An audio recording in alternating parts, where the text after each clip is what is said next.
Hi friends, welcome to my home. My name is Joy. You know, I love celebrations. I love parties. I love holiday parties. I love Christmas parties. I love Thanksgiving. I love picnics in the backyard. I love anything big with a wow and lots of fun. And as you know, with kids ministry, I love doing that for your kids too.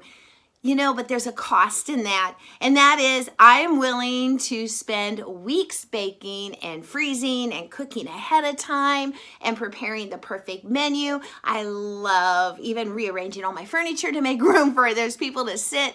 I love to create these huge celebrations.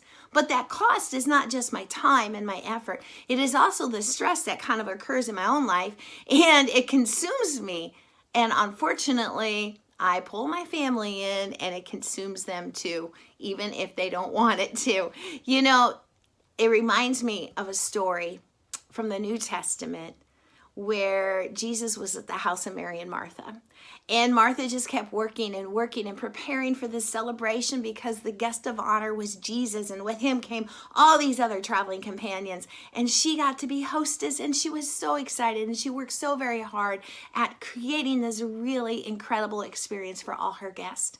And Mary sat at the feet of Jesus, and Jesus said this to Martha. He said, "Martha, Martha, you are worried and upset about so many things, but few things are needed, or indeed only one. Mary has chosen what is better." Choosing the better. I think the kingdom principle found in Proverbs 17:1 addresses that. Better a dry crust with peace and quiet than a house full of feasting with strife. Last week, we celebrated my daughter's graduation from OSU. And it was such a big deal, and we were so excited for her. She has worked so hard at this to get to this place. And, we had a celebration in our house, and we heard pomp and circumstance on the TV. There was really no participation. It was just observing a ceremony.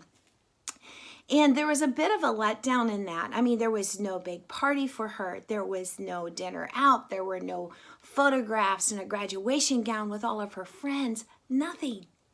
And I know many of you are kind of facing that same dilemma of those celebrations. Shelter in place has made it really difficult. I mean, how are you going to do your children's graduation ceremonies? And there's celebrations that go with it.